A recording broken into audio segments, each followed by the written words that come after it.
so now we have our artboard all ready to go. I'm going to just zoom in just a little bit, okay? And here are my shape tools. I am clicking, left click down, okay? I'm holding it down to be able to get to all of those shapes.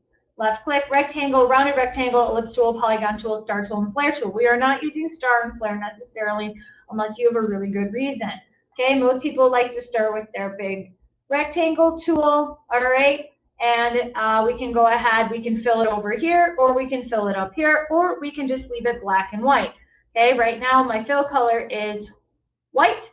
My stroke color or border color, Google, can be changed right here. So that is a 30 point, that is a 25, or you can go here and choose the little box with the little line through it, and that means none, okay? So I'm going to choose, I don't know, we'll choose a nice blue today or something for the background. I don't know why. All right, and then I can just go ahead and I can keep on dragging and dropping shapes and building those shapes. Okay, whatever it is you need to create. Now, when I'm using the polygonal tool, I need to be able to choose the one that looks like a hexagon. I click once on the artboard, left click once on the artboard, and I can decide how many sides. Well, obviously a triangle is a polygon. Okay, I'm going to put it there, and we're going to squeeze it down, and I'm going to squeeze it down, and there we have it. Okay, so what I did was I built a complex geometric shape. Okay, I took a rectangle and a triangle together.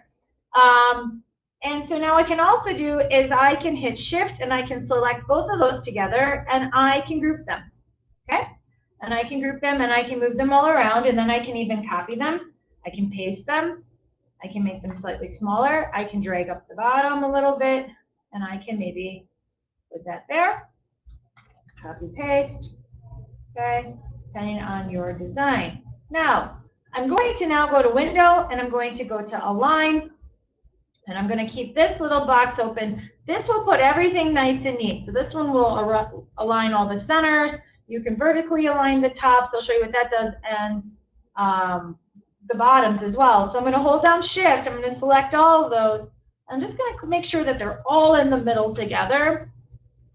Okay, and they look like they're pretty good. And now I'm going to right click and I'm going to group them. And so now it's all together. I could unify them.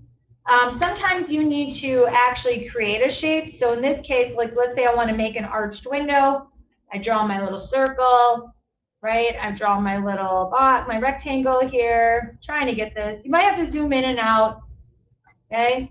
And I could group them, okay? And now I have an arched window that if I change that a different color, actually I want it darker, so it makes it look like it's there.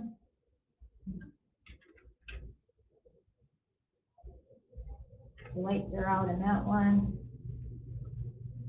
All right, and here we go. And this one I'm going to turn yellow, but just real light yellow. The lights on.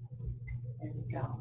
Okay, I'm not going to put any border on those right now, and actually I like that one being there. I want the middle light to be on. Okay, now they're all kind of wonky in the fact of they all have different bottoms. So what I can do is I can click this bottom button here, and I can align the bottoms, and you'll watch what happens. It puts them all nice and neat, and I can right click, and now I can group them, and I can move them around. Okay, and that is how you build basic complex shapes.